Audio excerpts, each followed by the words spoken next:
Have you seen a massive change in terms of wellness has almost come into the industry? Undoubtedly, kitchen culture has changed and is changing. I think there's still a long way to go. As the director of content for 50 Best, how do you stop the leaks? We had a leak of the world's 50 best restaurants back in 2013, I think it was.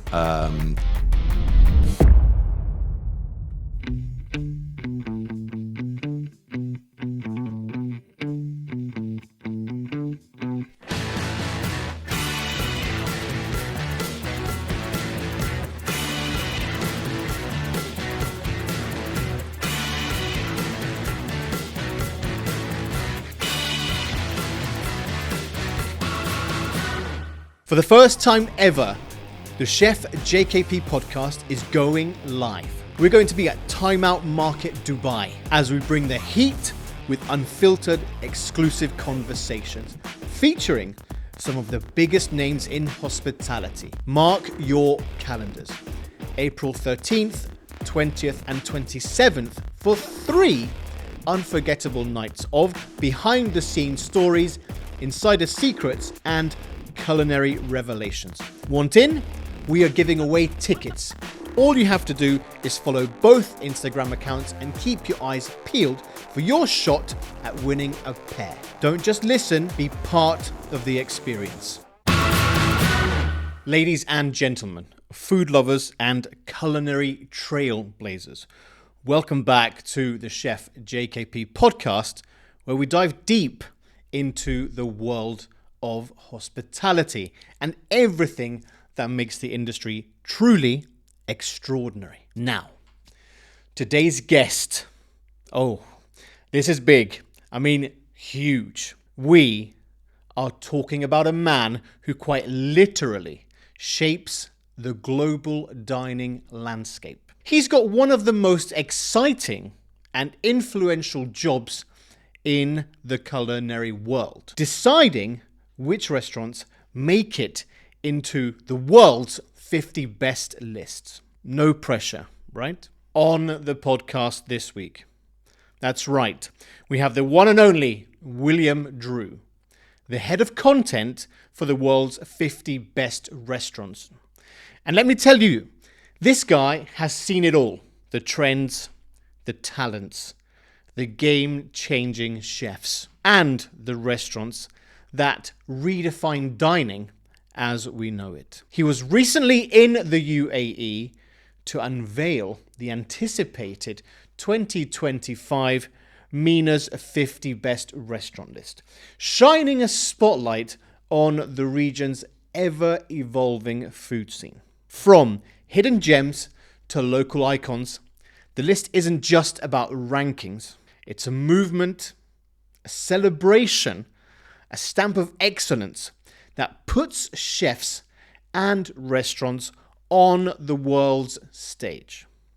So, what does it take to run such an influential operation? How does the world's 50 best continue to shape the way we eat, travel, and experience food? And most importantly, who really decides which restaurants make the cut? Buckle up, because we're about to get the inside scoop from the main man himself. Listen out for a story about a family experience at the incredible 3 Michelin-starred Cellar de Can Roca. Time to rock and roll. Hi, I'm William Drew, Director of Content at 50 Best. If you like the podcast, make sure to follow, share, and subscribe. So, William, very warm welcome to the podcast. Thank you very much for taking the time to be here. Now, as is customary on the show, can you tell me your first or favorite childhood food memory? Sure. Well, thank you, James, for the intro and great to be here. A couple of memories of childhood. I guess my food was always a big thing for me, but we didn't go out to eat as a family that often. So as with most people, it's my mum's home cooking that I remember, and shepherd's pie is what I remember being a family favourite. It's maybe a very British dish. But nice? Yeah. But if it's done well? Absolutely, yeah, delicious. I mean, and steaming hot potatoes and lamb mince. Absolutely, that's a very fond childhood memory, and of course the Sunday roast as well. So, yeah, I grew up always loving food, but going out to restaurants came a bit later. So then, let's say, what were the sort of foods that you tended towards to eat when you were in your sort of adolescent phase? I mean, I would eat anything, and anyone that knows me knows that I still will eat anything, from the high to the low, if you like, from the snacks and the chocolate bars and the crisps. I'm pretty much addicted to crisps. I've actually had to give up eating crisps. No. Just temporarily. Okay. Just to show that I can, like an addict. I want to Right, prove sure, that I can. sure. New I Year's, can. you know, Yeah, yeah. exactly. Dry January for me is no crisps. Right. But I have always eaten everything, but love the opportunity to eat in a variety of restaurants and so many different cuisines. Now that's the privilege of my job. But still back home, I'm can go very basic if need be. So then, when you were going to, let's say, high school or college, what was the educational path that you sort of wanted to go down? So I did a politics degree at university, and then during my university time, I decided I wanted to write and become a journalist. So I did a postgrad journalism degree, and then I became a journalist, not in the food world, but started out in the fashion world, would you believe? So I was working in journalism in all sorts of different magazines, and I became a magazine editor, and that led me in my probably late 30s into food and travel. And from there, Right. I went to work for the organisation that owned 50 Best. Okay. But before we get into all of that, what was the decision that led you to go down from sort of politics to become a journalist? Good question. I don't really know. I think my dad wrote quite a lot. I was always interested in writing, and journalism is about being interested in curious and interested in people and their stories. So many years later, I taught journalism for a bit, and then you have to really think about why you do it and what makes a good journalist. It's about being relentlessly curious. So you're doing this podcast because you're interested in people and in the hospitality world, and you're asking questions all the time of those people, and you want to dig into it. And it's the same. That's what makes a good journalist. Of course, you have to write, but people think it's about the ability to write. It's not really. It's about the ability to find stories and tell people's stories one way or another. So then, when you first got your first proper gig as a journalist, where was that? It was a magazine called Fashion Weekly, which was a trade magazine for the fashion and retail sector in the UK. And where was that located? Where was the HQ, if you like? The HQ was in Clerkenwell Road in Clerkenwell, London. Right. And that must have been at a time when, being a journalist within sort of the glossy Spectre magazines, newspapers, must have been an incredibly competitive time to being able to get the best possible stories, I can imagine. I guess it was, but when you're young and kind of hungry for it, it was super exciting. I absolutely loved being a magazine journalist. I mean, I love what I do now. I've been incredibly lucky, but it was really, really good fun. Of course, it was competitive, but this was in the 90s, showing my age. So it was a fun time. It was a good time to be in media. In the magazine world, which barely exists any longer, but at that time it was thriving and still growing. So, I then got into lifestyle magazines, and that was, just all your dreams come true, really. Well, I was going to say, because going from fashion to then, working within being an editor of FHM, Arena, these magazines, I mean, back then, I remember reading them, and they weren't little magazines. They were thick, heavy, and they were full of incredible things. So of course you had GQ, Esquire. What was it like for you, being able to be in that world? I mean, it was great fun. I think you look back with rose-tinted glasses, because I do actually, of course, remember that it was very, very hard work. Running magazines is a privilege, but it's you're running a big team of people, and there's quite a lot of pressure even when you're successful. You've got to keep it successful, and that's easier said than done. That said, you had incredible access to people and products and parties and so on that was really fun. So yeah, it was a very privileged place to be, and yeah, I think it was the golden time of magazines then. So we really enjoyed it. We took it very seriously. We felt there was a responsibility at that time when you're informing and educating and entertaining a whole generation of people through your work. You've got to take that seriously, but you've also, a lot of it was about entertainment, so you've got to have fun with it as well. Right.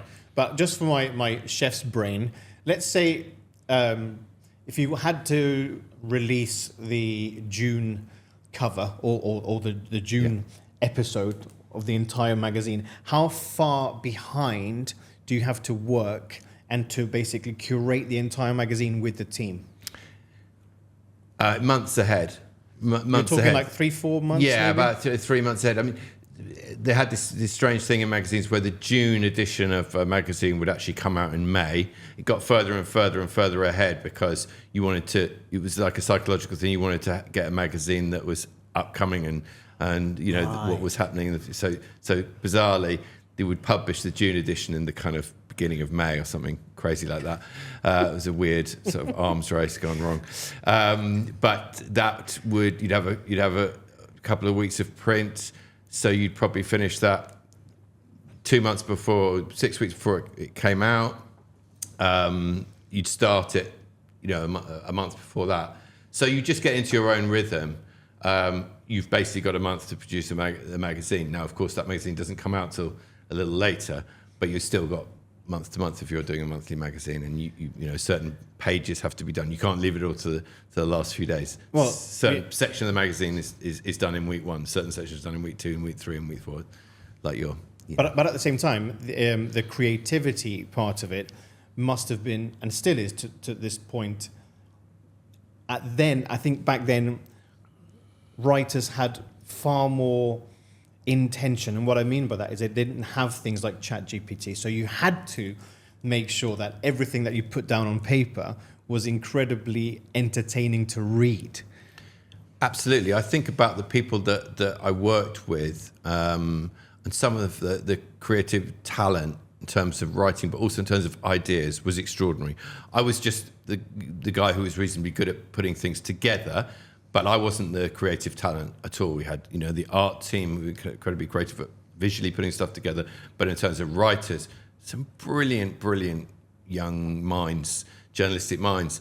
So, amazing to work with those people. You sort of took it for granted at the time sometimes about how good these people were. But yes, the creative sort of pulling together of different aspects and getting the balance right in a magazine is, that's the skill of editing a magazine. But then, in 2010, you went and made the move to go to a really incredible magazine called Restaurant Magazine. First of all, how did you make the leap from fashion, lifestyle, to then go into the restaurants? I was freelance for a little while. I did a bit of journalism teaching, and then I was freelancing. When I was freelancing, I was starting to write more about food and travel because at that stage of my life, I was becoming more and more interested in it. I think, when I was younger, maybe it was reflected in the work I did. I was more interested in lifestyle pursuits and fashion and style and so forth. As I got a bit older, then I realized that, one of my greatest pleasures was eating and eating out, dining experiences, and traveling, and, traveling through food or food-led travel. So I was interested in that world, and then this opportunity came up at Restaurant Magazine. I actually knew about 50 Best more than I knew about Restaurant Magazine. I knew that Restaurant Magazine created the world's 50 best restaurants, and I'd always followed the world's 50 best restaurants. I vividly remember reading in the newspaper about the world's 50 best restaurants when it started back in 2002, and the French Laundry being the number 1 and so forth. So I'd always sort of, followed it from afar. So the opportunity to work on Restaurant Magazine, which was the original creator of the world's 50 best restaurants, Seemed like a great opportunity at the time. And so, yeah, I joined. And at that point, the World's 50 Best Restaurants was a once-a-year sideline, an important sideline, but from the magazine. And it was always held in London. And we worked on the magazine throughout the year. And then for 1 month or maybe 2 months, you planned this event in London. That was it. A lot's changed since then. Yeah, but I mean, during your time during the restaurant magazine, you must have also seen thousands of restaurants opening, closing. You know, because in the UK, you can really tell it like it is. You can really, you know, especially when it comes to talking with chefs and restaurateurs, they have the biggest enemy in the world, which is the ego, right? And we all know that restaurateurs and chefs have generally quite big egos. But back then, I can imagine if you wrote something negative or it wasn't to their liking, there must have been a little bit of an upheaval almost. I guess. I mean, I think Restaurant Magazine was always, it was a magazine for the restaurant trade, and it was respected by the trade. Massively respected. So, we were never out to piss people off. Of course, that happens on occasion. But also, we were not restaurant critics in the sense of we were not there to take anyone down. That wasn't our job. Our job was to help and support the industry and to help the industry, help inform the industry so that it could improve itself, right? Without sounding too highfalutin. But in those days, the sort of beginning of sustainable practices in the kitchen, for example, or a no waste strategy, or nose to tail cooking, as that St John was pioneering.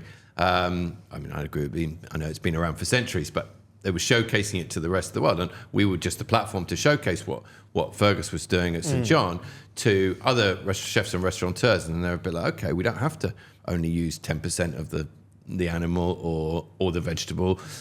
We can use more of it. So, we're there to help inform, educate, and arm the industry to do their jobs better and ultimately to survive and hopefully thrive. No, because I remember there was only the caterer back then, and when Restaurant Magazine came in, it was amazing because I was working in the industry then in the UK, and it was a lot of, especially with the bigger named chefs, their aim was to get onto the front cover and to have that cover story because it was such a well-respected magazine. But then when it came to, as you said, 50 Best in 2002, that list, I think, from the inception, started to change a huge amount of things.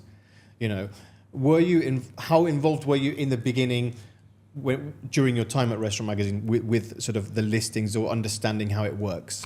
Yeah, I guess from the moment I joined, so yeah, the list started back in 2002, so I can't take any credit for the idea in the first place. Wouldn't dream of it, but I inherited it, or we inherited it, I should say.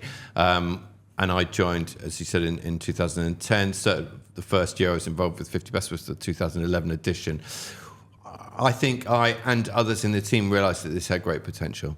So we, as the editorial team on Restaurant Magazine, were responsible for sort of overseeing the voting process, which has developed quite a lot over the years, but we were always in charge of that, and we still are. Me and my team still are. Just to be clear, we do not vote ourselves and have no direct influence on the makeup of the list. We'll get into that. But yeah, I was always involved with 50 Best from the word go, and it was, back then the most exciting time of the year was when we were doing 50 Best. And yeah, we managed to build on that creation and grow and develop it. But I remember also when these lists come out, specifically within the UK, and the media buzz around, number one, the speculation of who's on the list, so on and so forth, was really big. But then when you named the number one best restaurant in the world, and I'm talking about sort of from the era of 2010 to sort of 2017, 18, still to this day, but I'm specifically talking about the UK, the business impact of being number one was absolutely monumental. Did your team expect that from what you guys were doing? It's a very good question. I don't know if we expected it. It gradually crept up on us, I think, and the realization of the influence of the list.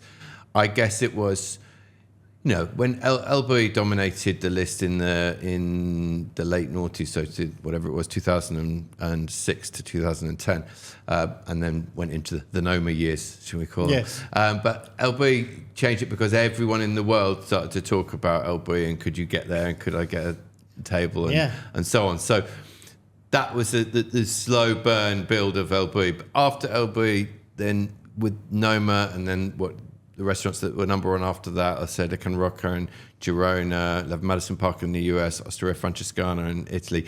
All those restaurants, by the time they were being number one, we knew, and we couldn't warn people because they never know they're going to be number one in advance, just to be very clear. No one knows their ranking in advance, and that's still to this day.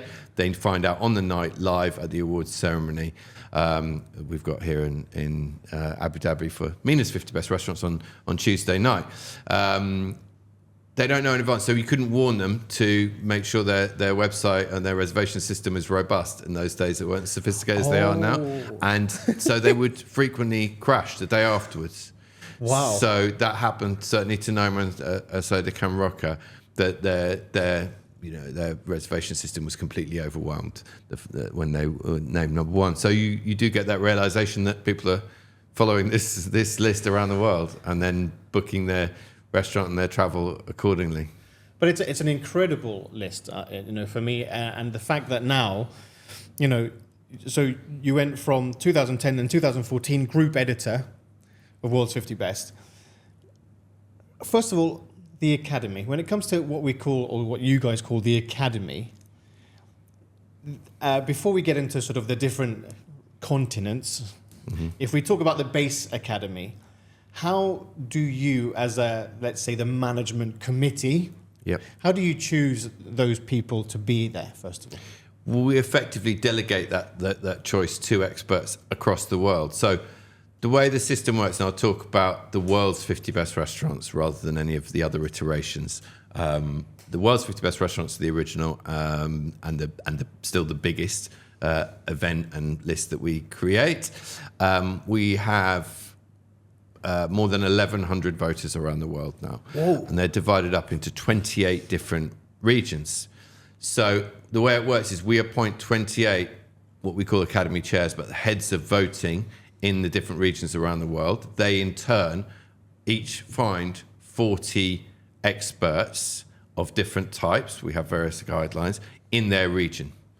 So, for example, in the Middle East, we have Academy Chair, Leon Al-Zabin, and a Deputy Academy Chair, Claudia De Brito, who, between them, find 40 experts. Now, they can be chefs and restaurateurs, such as yourself. They can be food writers and critics, and they could be what we call well-traveled gourmets, so people who are none of the above categories, but eat out a lot and are experts in one way or another, maybe through the frequency of their dining. Right. But those broad three categories, one third of the voting panel. So it's delegated down to them. They submit a proposed voting panel.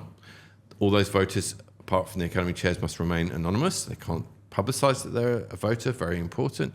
And we're trying to put in more checks and balances to ensure that's the case, and that they have been to the restaurants that they vote for during the voting period. But essentially, we ask them to submit that voting panel.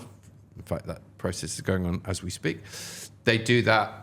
Our team, along with Deloitte, who are our independent adjudicator, looks over that panel, checks that there aren't the right types of people, that there's a gender balance, that all those people are based in the region, that there's no duplications, all the kind of checks that you might expect. And then we, sign that off. At least 25% of that panel, usually it's more, changes every year. So you are only invited to be a voter on a yearly basis. So if you were invited, James, you might be invited for 2025, but that's just for 2025. In 2026, you may or may not be invited again. And it's no disrespect to you or any other voter if you're not, because we're always rotating in order to keep it fresh, and also that people don't know who the voters are, even though they sometimes think they do, so that to avoid any excess lobbying. Sure. Because, as we've mentioned, there's quite a lot of influence. The list has quite a lot of influence, so therefore people want to be on it. Therefore people are paying people to try and help them get on it in terms of, PR and lobbying, which is, understandable.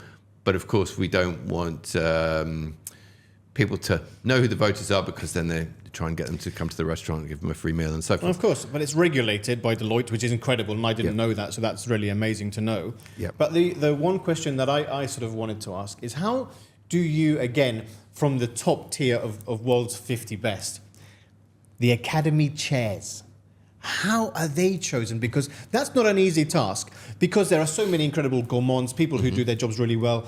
They know their particular region or particular continent extremely well. But I think that must be quite a challenging job for you guys in order to pick the right person. Yeah, I mean, it is, but it's it's not a science, that one. That's partly about instinct. We have a sort of profile of the sort of people we want to be Academy chairs. They have to have integrity. We have to believe that they have integrity, obviously. They have to be well connected in the region, because their job is to find great people. So they usually, and they have to be independent. So, they're not a chef. They're usually a food writer or someone involved in that world. And we go on instinct, in that we will talk to people. We'll talk to people that we know in the region, and try and get a sense of who might be available and candidates, and then I and my colleagues will sit down with them and try and get a deeper understanding of what they do, what their day job is, if you like, because that has to fit. It can't be a conflict of interest. Right. Remember, these people are doing it on a voluntary basis. They are not paid to do this. So, they have to want to do it, but they also have to have a day job that fits with this. So, getting that balance is not always easy, but they're really important. The list and the credibility and authenticity of the list is all based on getting the right Academy chairs, and the right Academy chairs in turn getting the right voters in. They can be a really diverse mix of people, and they should be a really diverse mix of voters, but they ultimately create the list, and that's what drives the engine, if you like. Yeah, I mean, it's so intricate, especially when you have different continents, and then you have, as you said, the MENA one is coming up very, very shortly, but then you have the world's 50 best, so on and so forth. So in order to curate this entire list, I'm just thinking how tricky it is. And as you said, maybe it's not a science, but to continuously do that consistently to ensure that those levels are kept in check, because it's tough, no? Keeps us very busy. Yeah. And what's interesting is that we currently publish 8 rankings around the world: 4 for restaurants, 3 for bars, and 1 new one for hotels, quite new, with hopefully more to come. But each of those lists and rankings and awards is run separately with its own voting academy, its own vote. So it's not drawn from the world's 50 best restaurants. Now, voters can cross over, right? Because if they're a voter in the world's 50 best restaurants and they're based in Asia, they may also be a voter in Asia's 50 best restaurants. But it's a separate vote at a separate time with separate rules. Because if you're voting in Asia's 50 best restaurants, or indeed in MENA's 50 best restaurants, one, you have to be based in Asia, or MENA respectively, or Latin America, again, respectively. And you can only vote for restaurants in that region. So that changes. So again, I'll take you as an example, James. I'm not suggesting you're a voter, but if you were, then you were voting for the world's 50 best restaurants. You might vote for some places back in the UK. You might have travelled to the US. You might have travelled to Asia. You might also then vote for some in your own region. That's entirely up to you. You have to vote for some outside of your region. Right. That's part of the rules of the 10 votes. And is that at a least percentage of outside the... So yeah, so 10 vote. Each voter has 10 votes in the world's 50 best restaurants. At least 4 of those votes have to be from outside of their region. Gotcha. For restaurants located outside of their region. You can vote for more. You can vote for all 10 outside of your region you think those are the best ones you've been to. Then we switch from the world's 50 best restaurants, and let's say the voters voting in MENA's 50 best restaurants. All the restaurants they vote for have to be based in the MENA region. So then you have to vote for a number outside of your country. So in this case, outside of the UAE, for example, but not wider than the Middle East and North Africa. So different rules, they take place at different times in the year with a different voting panel. So there's 250 voters for MENA's 50 best restaurants. In the world's 50 best restaurants from the Middle East and North Africa region, there would only be 80 voters. So you see, it's a different mechanic each time, based on the same principles and with the same broad rules, but with different nuances for each one. Okay, so let's talk about those principles and rules and the criteria. So for anyone or any restaurateurs or chefs or chef patrons who are currently not on the list, but they are looking to be included in the list, whether it's regionally or internationally, what's the criteria? The criteria is there's no criteria. So there are rules, but no criteria. And this is really important. We do not have a type of restaurant that we or our voters are looking for. It's not intended to be a fine dining list or series of lists, the restaurants lists. It's intended to be a list of great restaurants of any type. That's super important. So we don't give our voters any instructions in terms of what they should be looking for. All we ask is that they vote for the best dining experiences they've had in the previous 18 months. Now that could be a ramen shop down the road that serves the best ramen. Could be a super casual barbecue joint. It could be a fine dining tasting menu, 15-course restaurant. It can be, and you can vote for all of those things at the same time because you have 10 votes. So that diversity of style of restaurant is very important to us. So there's not a criteria. You're not scoring people on ambience or food or service or wine pairing or any of that. It's about what is good for you, because of course some people are not drinking, so that's not important. Some people, the vibe and the atmosphere and or the decor and design of the restaurant is way more important than it is for other people. We're not going to dictate that because food, of course, is so subjective. We just ask you what you, as a voter and expert, think has been your best experience, and you have those votes. And that's one of the sort of founding principles, and has created the diversity in the list that we think is really important, that anyone is eligible.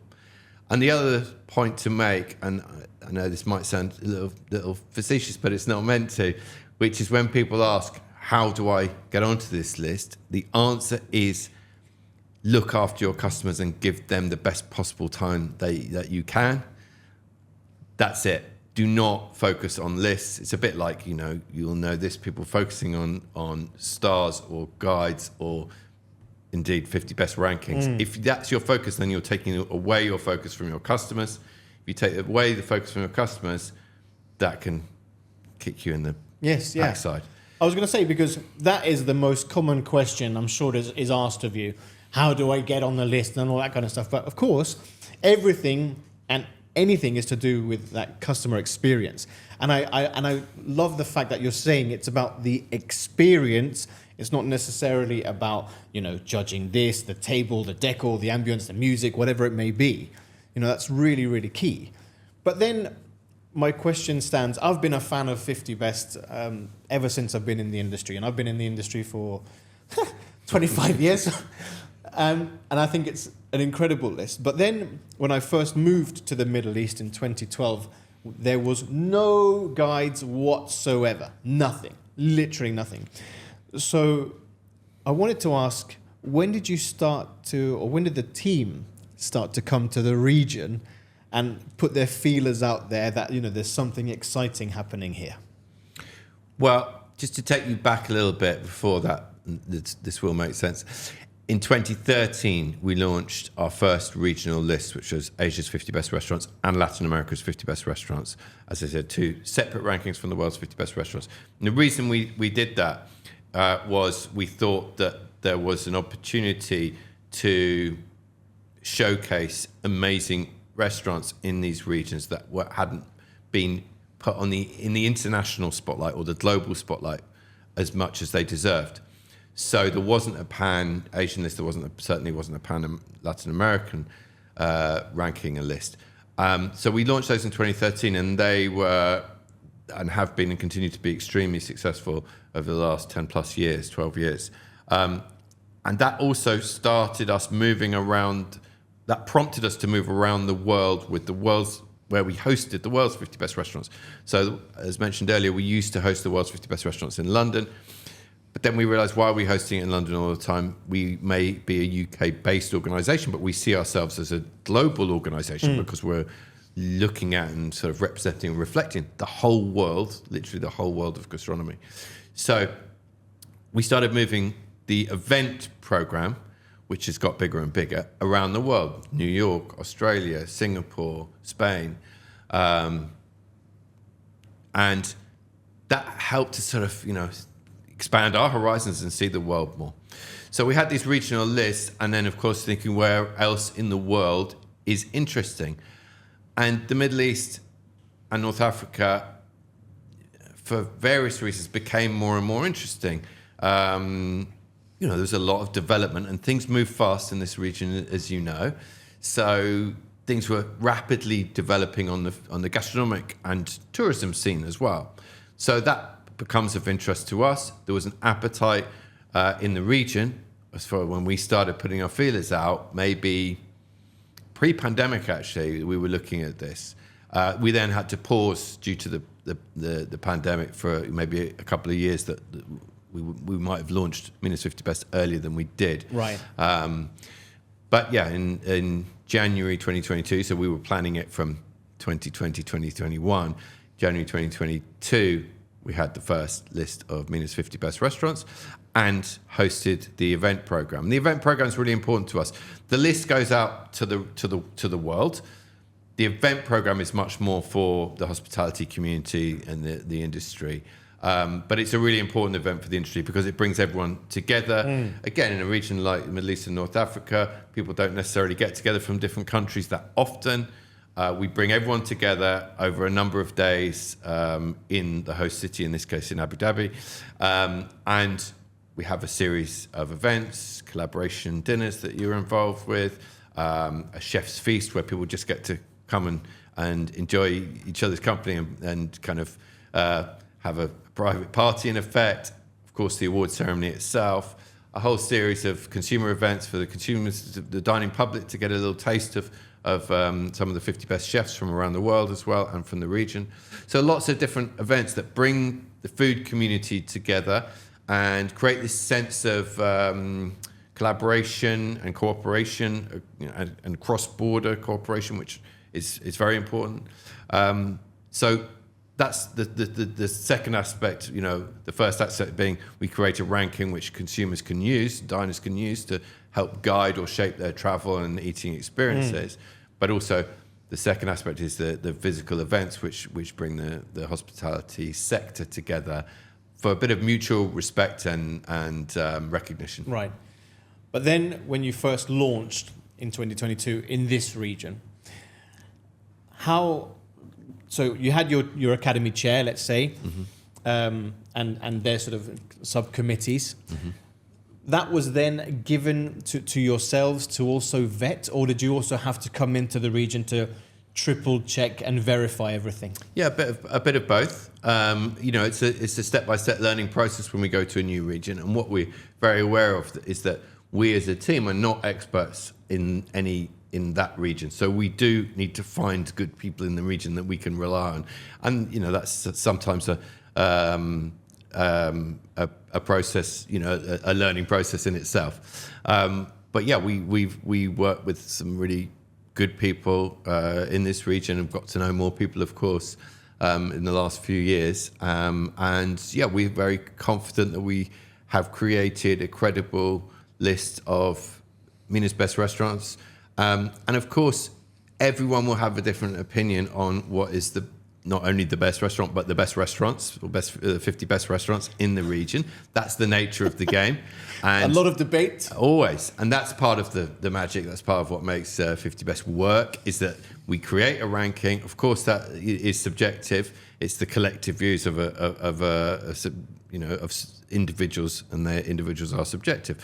So it's just that snapshot of what's going on in the region. But what it does, it promotes hospitality, promotes discovery, irrespective of whether a restaurant is number 10 or number 30. Of course, it matters to the team and so on, but really, we're promoting all those restaurants and restaurants beyond the list because you're trying to push promote hospitality and great talent and great food across the whole sector rather than just for those restaurants. Because also the other really amazing thing I feel is that you also, the organization creates an amazing sense of community, not just in every region, but also globally. Was that something that you also wanted to pursue as an organization? I think we really value that, and that's, I don't think we could claim that we knew that was going to happen and that was a sort of strategic aim when we started out.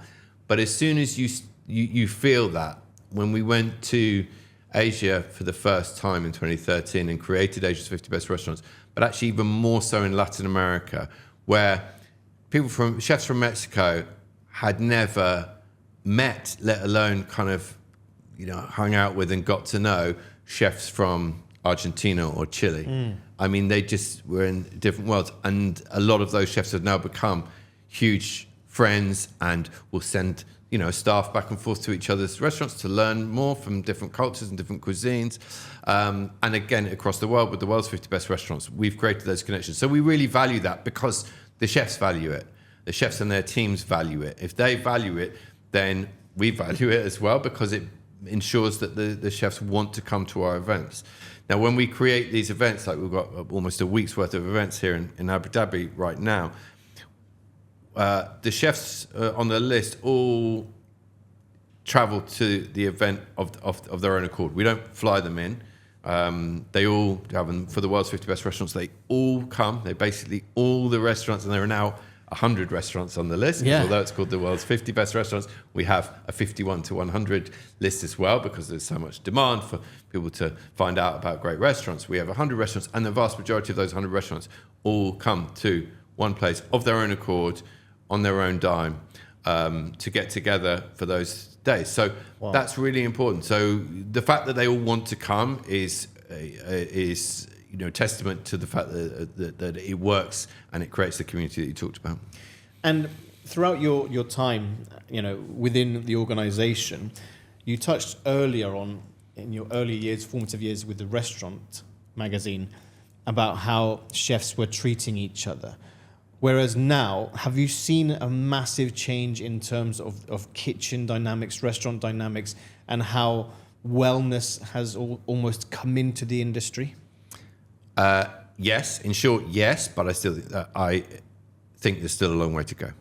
So undoubtedly, kitchen culture has changed and is changing, but it needs to continue to change. Now, it's easy for me on the outside to say that.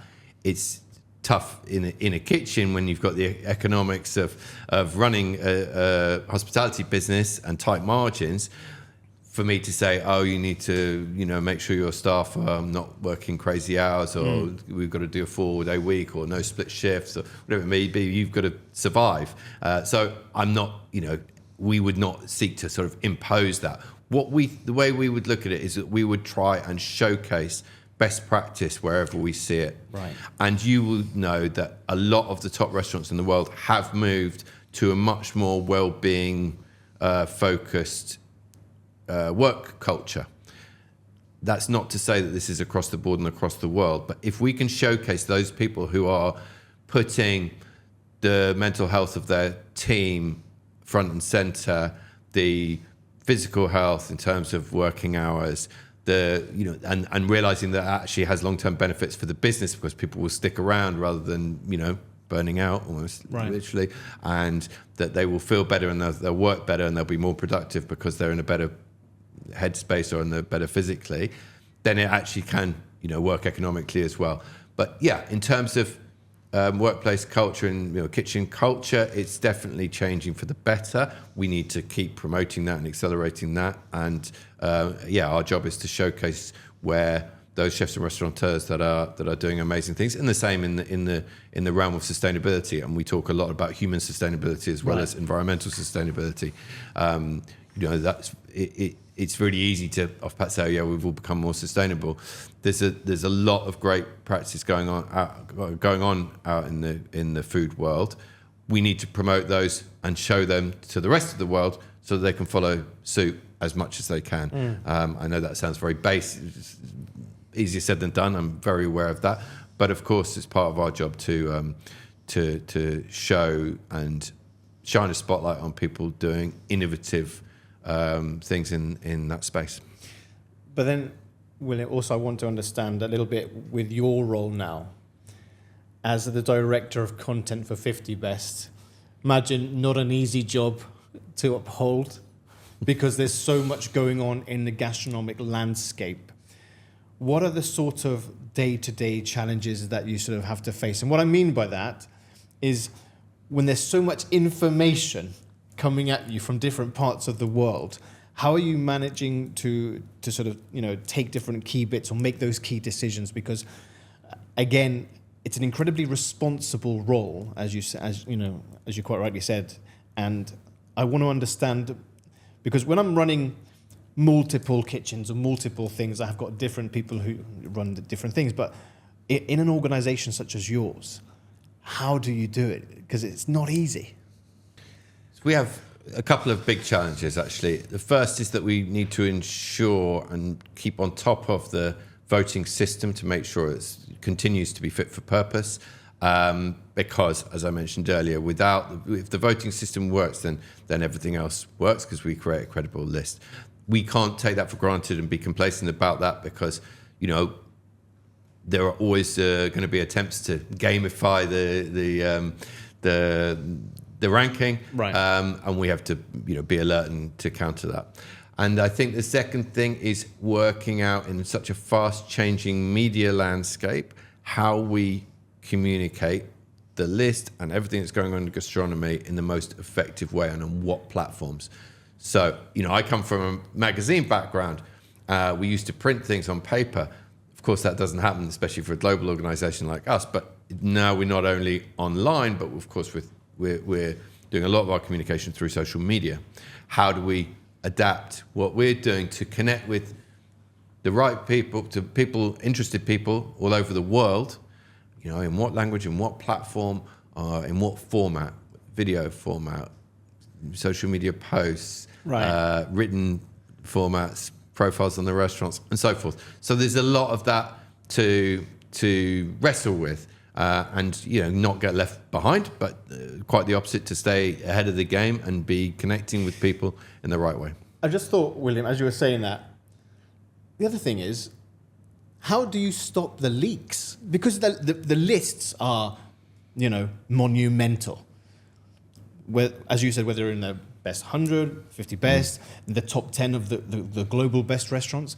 That is also, how do you do it? Because I can imagine that must be a nightmare. We just emphasize, we don't share it with anyone, right, apart from our very close team. And the core. The core. Right. So chefs and restaurants are informed that they're on the list some months in advance of the ceremony in order that they're told that they're on the list confidentially.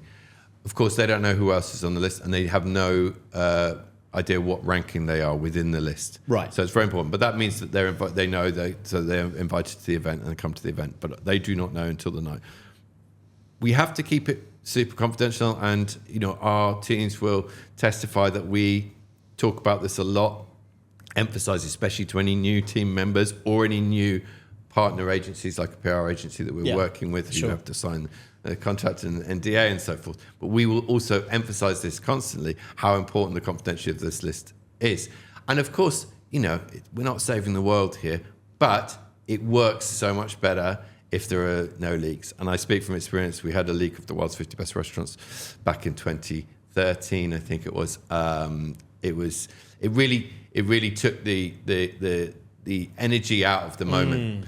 And if you experience the ceremony for any of our awards, there's a great atmosphere in the room. It's anticipation. There's a little bit of drama. It makes it an award ceremony that people want to come to rather than one that they feel they've just got to come to. It's actually really fun, and there's a great buzz in the room because people are literally waiting to hear what their ranking is, and the build up to the number one moment, which of course is massive. The crescendo to that. So yeah, it's very important that we keep it. Everything's protected as much as we can and kept confidential. And so far, haven't had too many leaks in the last 10 years or so. And then also, I want to understand when you're making the final decision for the top 10, top 20, so on and so forth, how far in advance? So let's say number one or the global best restaurants theoretically is in June. How far ahead is that list curated? And when do you have that final top 10? I mean, we have the 50 and the next 50 all at the same time. Essentially, the vote takes place. Then there's a verification process that is, through Deloitte, and we would get that back, and then we have the whole thing, and we don't mess with that. It's not us changing anything. So we do not create. We create the mechanism that creates the list. We don't create the list, if that makes sense. Got you. So, in answer to your question, a few months in advance. So Okay. we will. I'm not going to give specifics, but a few months in advance, we would know the list. Sure, because you're working 18 months, ahead. Everybody's, had those meals within 18 months. So that's what I'm just thinking. Like, there must be a lot of foresight to ensure that, the list comes to you, then it goes to Deloitte, and then it comes back, and then you've got that ready to rock and roll. There's a timeline in place. Essentially, the voting takes place a few months, a month, even further ahead of the list being announced. We then, let's say, a month after the voting is finished, we will have the finalised list. And then when it comes to the dining scene, globally, what has been sort of the biggest changes that you have seen over the past 10 years within the organisation? Because you must have dined in so many incredible places, but there must be something continuously changing. But what have been those biggest changes?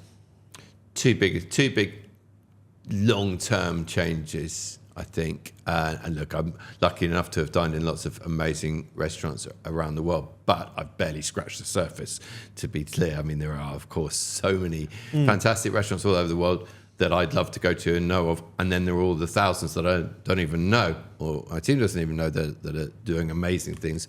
And that's the wonder of food, right? There's so much to discover still. But two big changes. One would be the end of the, let's call it the hegemony of French-based dining. And that's no disrespect to, French kind of gastronomic culture. It is still probably the most influential in the world. And, is also incredible history, incredible influence. But it's no longer the only boss in town. Yes. No longer the only sheriff in town, to use that analogy. You used to be in the fine dining, what used to be called the fine dining world. I don't really like to use that phrase anymore. The premium dining world, which comes to my second point, used to be that everything was French or a variation of French. That's no longer the case. So Latin American food, Middle Eastern food, Asian cuisines, of which there are obviously hundreds and hundreds. I mean, in China, there are dozens of different cuisines in one country, and same with India and so forth. They are respected as much as French cuisine at the very top end, and the top end, the best purveyors of that, the best chefs cooking those food are as skilled and as respected as the top French chefs. That's the big change in the last 20 years, I would say. Wow. The second big change is the casualization of service and the idea, the understanding that to be in a top restaurant, you don't have to have formal service. You just have to have good service, and that's different. They're two different things. That doesn't mean that it can't be formal. Some of those restaurants have a formalized service, but there's not this sort of formal playbook that there used to be of this is how you serve food, and this is how you interact with guests if you want to be in a high-end restaurant. which actually most people don't particularly enjoy because it's not relaxing. Yeah. So the understanding that of good restaurateurs and good front of house professionals is that you make people relaxed and they will then enjoy their experience that much more. So the best places are super professional and slick with their service, but their interactions are much more relaxed, and and they can judge whether that person wants to have a chat about the food or the wine or not. Rather than just having this is how we do it. Reading the guest, understanding the guest. So you've seen that at the top end of the restaurant world so much more, and they can be super casual. I've had people come and sit at the table with me and chat, which would never have happened before. Okay. And what they're wearing and how people feel and how smiley they are, and what it all helps create an atmosphere in a restaurant, and that atmosphere is hugely influential on whether you've enjoyed, and literally how good the food tastes is influenced by how you're feeling at that time. Yeah. The other thing is, so as I said, I started this show almost 5 years ago because I wanted to not educate, that sounds a bit weird. I wanted to sing about the region. I wanted to really tell people the incredible talents that we have across the region. Now, what's phenomenal from my point of view is that we've actually got 3 or 4 restaurants from this region in the top 100.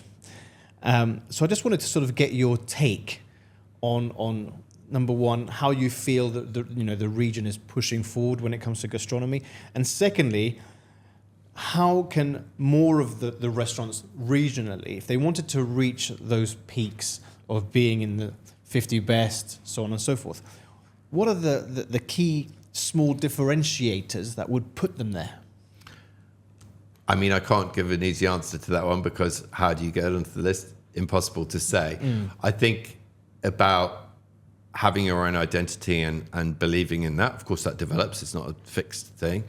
We were talking about Moonrise earlier, great restaurant in Dubai, and Chef Solomon definitely has created an identity and a narrative there. And for a young chef, that's quite a tough thing to do, right? Rather than, of course, he's influenced by what he's seen in other people, but he's then created something of his own. I think having your own identity is really crucial to be recognised on the global scale. Ofali Bros, which has been number one in Mina's 50 Best Restaurants in the past and is on the extended World's 50 Best Restaurants list. Mohammed and his brothers have very much created their own identity, again, influenced by things from all around the world, global influences on their cuisine. But it is distinctive. They're distinctively Ofali. Though, and again, a very casual place.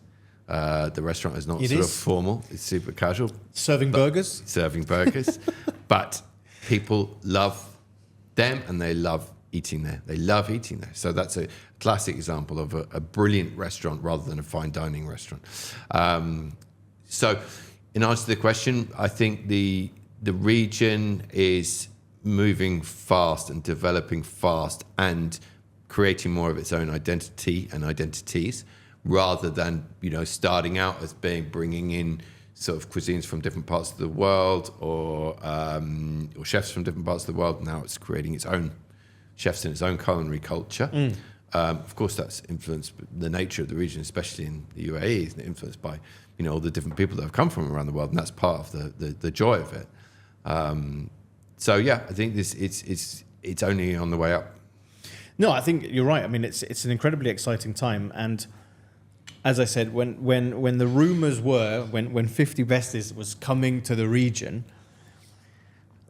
specifically amongst the chefs and the restaurateurs, it was something which was just incredibly exciting, and it's still very much exciting. I think it's only every other podcast we say, "What about 50 Best? What about this?" Because it brings such gravitas to not just the restaurant, the teams, but also putting the region on a global stage. There are so many exciting things. So it's just really fantastic that you're here. And I can tell you from many chefs and restaurateurs, just to say thank you to be included as part of the list, whether it's the 50 best or whether it's in the discovery list. Because again, the discovery list I think is also amazing. Thanks. Shout out to 50 Best Discovery. We'll do a little plug for that. Yeah. but that's what I'm saying is that whatever in terms of the organisation that you do, it's really amazing. But my final question before we get onto the quick fire round. Sure. From the 50 best restaurants global list, what would you say are the things that sets apart those number one best restaurants in the world? Because if I look at the list from the past 20 years, you've had some of the biggest names in the world, quite rightly so, but I want to sort of understand it from the inside, from your point of view. What sets them apart? Is it, because you said experience, I get that, but is it more about the entire experience with the team, the kitchen? Is it more about what they're doing overall, perhaps with sustainability with the team? Because to be in that list, on that specific set, you're up there with the Formula Ones of the world. What is it, William? Yeah, I mean, tough question to define what it is, because they're all individual and they again have very much their own identity. I guess the restaurants that have got to the very top have honed what they do and what they say down to an absolute art, and every element of the dining experience slots together seamlessly. You have a great example of Seda Can Rocco, because you have three brothers who remain incredibly humble, given that they are arguably the best, among the very best in the world, at what each of them does. One chef, one pastry chef, one sommelier, and each of them is brilliantly creative in the way they work together. Maybe it helps that they're brothers, but sometimes brothers fight. Yeah. These guys don't. They created such a seamlessly beautiful dining experience that you can't pick one thing out of it. It's not the dish or the creativity or the wine list or the passion of the service or the family-friendly atmosphere that they created, the warmth that they created. It's all of those things, and all of those things slotting together to create a very special dining experience. So for me, those, when people get that right, they're getting every element right to get to be acknowledged as the very best in the world. Wow. Thank you very much, because I know not an easy question to answer, but that makes absolute sense. Now, we've come to the quick fire questions. Now, first of all, I'm going to ask you what I normally ask the chefs, because they struggle with this, and I'm hoping that you will not struggle with this. What's your favorite ingredient? Wow, no, that is a tough one. Ingredient, it's always sort of seafood for me, some kind of seafood element. Scallops. Oh, do you know what? You've just hit my heart there. I love scallops. Pickled or spicy? Pickled. Okay, Sunday roast or cottage pie? Cottage pie. Now, I'm going to ask you probably quite a challenging question. As of this moment right now, what are your top 3 favorite cuisines to eat?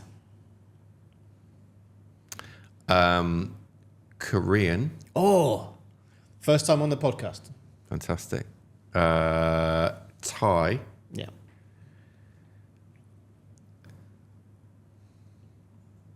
Spanish. Very good.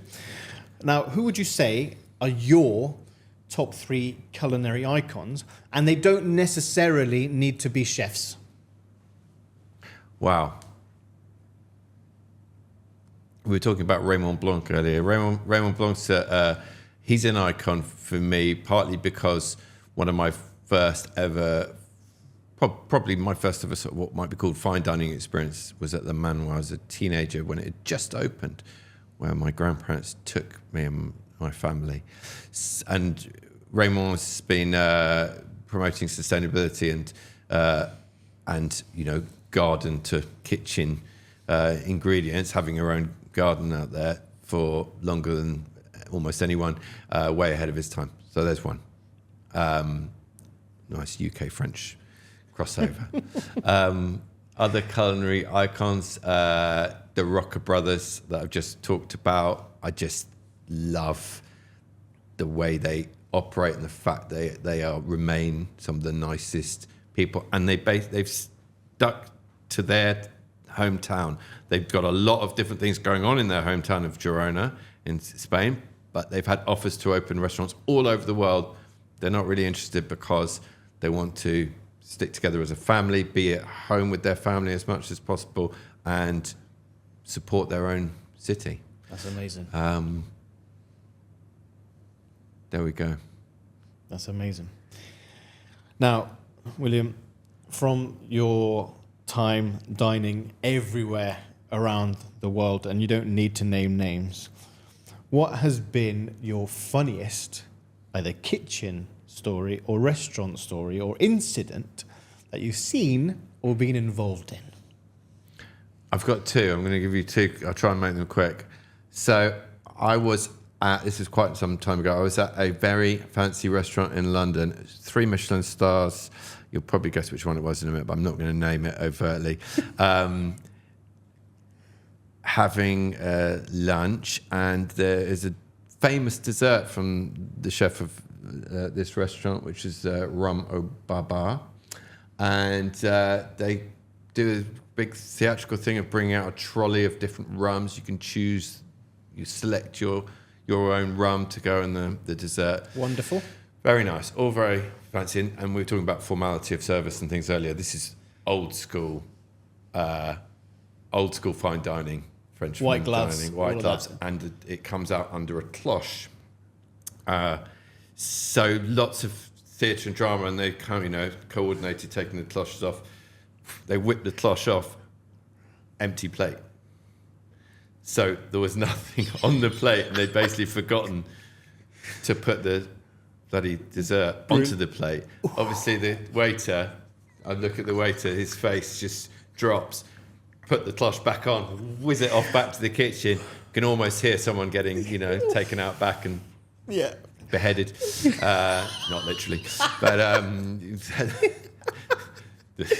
the restaurant manager comes rushing over. I'm terribly sorry, blah, blah, blah. Makes a joke of it. Of course, I don't mind, but I thought it was very funny, and my dining companions thought it was very funny. About 5 minutes later, it comes with the dessert underneath. But it punctuated the moment of quite a solemn and service, and then whoops, quite important to actually have the dish that you're serving under the cloche before you serve it. The second one is a little story, and it goes back to, I'll say, the Can-Rocker again. Not that I'm obsessed with that restaurant. In 2013, when it had recently been named the world's best restaurant for the first time, I took my family there. I have 3 sons. So my 3 sons, who are 3 brothers, of course, I thought it would be a really nice experience for them and also to see the 3 brothers from the restaurant. Nice little symmetry. My youngest son was 8 years old at the time. So we took him as a family, so my wife and the 3 boys there. And the very first course at Sede Can-Roca was then called Round the World, and it had little spherifications, little spherified bites, one bite. And you had to guess which country they came from. It was about their travels across the world. So, you say, okay, there's maybe one from Morocco and one from Peru and one from Thailand in here. And they had the liquid centres. Mm-hmm. So my 8-year-old son, he won't mind me saying this, popped the first one in his mouth, crunched it, and then his face was like, ooh. And we were like, you okay? And he's like, just swallow it. It'll be all right. Just swallow it. So we sort of said, and so then he swallowed it. And then about 3 seconds later, it all came up. And he let's say, regurgitated it onto the table in front of us, I was frozen on the other side of the table going, oh my God, what have I done? Why have I brought my sons to this extraordinary restaurant? And it was a ceviche one, so it was really strong flavour for an 8-year-old to take. Anyway, it being the extraordinarily brilliant restaurant it is, they just came in, they checked he was okay, they cleaned everything up. My wife took him off to the bathroom, cleaned him up, calmed him down, he was fine. He came back, happy as Larry, ate the next 15 courses. Yeah. And funnily enough, now he's a chef. Oh, wow. Wow. So it didn't put him off. It didn't do him any harm. But you can imagine for my wife and I, those moments when it first happened, we were like, oh my God, this was a terrible mistake. Oh my God. And we were very embarrassed, but all was okay in the end. Oh, that's amazing. Now, what advice would you give to a 16-year-old William Drew? Yeah, be curious and try new things, and the world is a very exciting, open place. Stay open-minded. Now, the final one.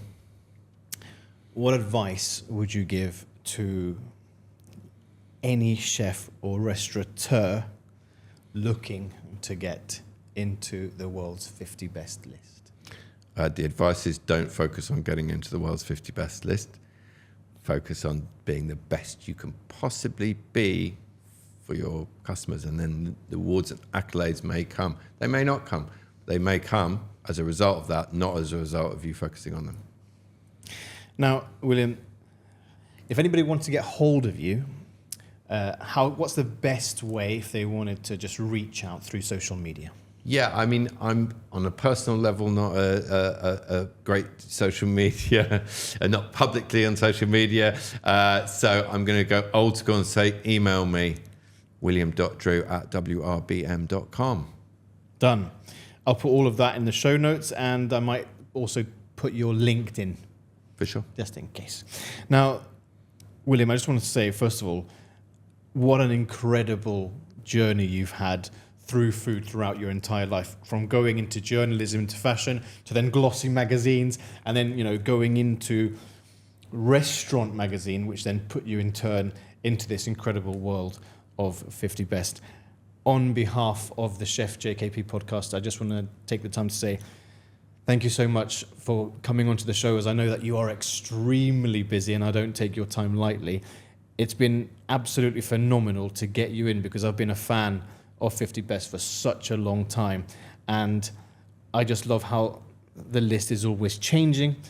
It's always exciting, and there's always momentum. Doesn't matter what time of year it is, there's always something going on with that. Please keep inspiring all the restaurateurs, young chefs, and anybody in the industry to keep being the best, and to have that sort of sense of place in the world when it comes to gastronomy. Thank you so much for coming onto the show. Well, thank you. Thank you for your kind words. We'll do our best to uphold those sentiments and values. But it's been an absolute pleasure to come and talk to you today, James. So thank you so much. Wow. Just wow. What an incredibly epic conversation. I have to say, I was a touch nervous, as William is a full-on seasoned journalist. So I had to make sure that I did my due diligence, as it's not easy being a chef, then interviewing someone who has been in that field and excelled. And as well as, if you ever wondered what goes on behind the scenes of the world's 50 best restaurants, well, now you have the inside track. And I have to say, the sheer responsibility of highlighting the best of the best, curating a list that can change the trajectory of a chef's career, or put a whole city on a culinary map, for me, is mind-blowing. The impact of the world's 50 best isn't just about awards and rankings.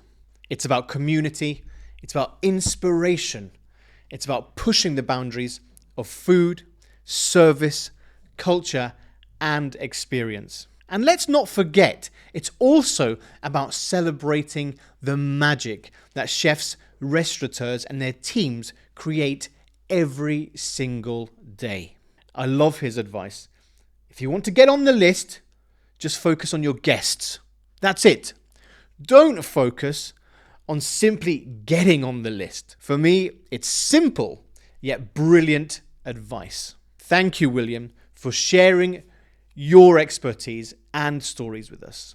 And of course, to you, our incredible listeners. If you want to see more of what William is doing, I'll put all of those details in the show notes. Now, it's conversations like this that can really open our minds to think about the entire ecosystem of hospitality. It doesn't matter if you're a chef, waitress, not even in the industry. I'm sure that you would have been able to learn something totally new today. Now, don't forget, you can now watch us on YouTube. And if you haven't already, make sure to follow, share, and hit that all-important subscribe button. I would just like to ask a small, tiny favor.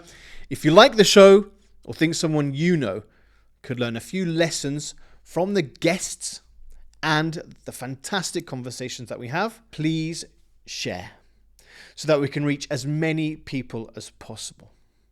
And who knows, perhaps these episodes can inspire someone to take action and become the very best at what they do. Thank you for listening. Until next time, food is memories.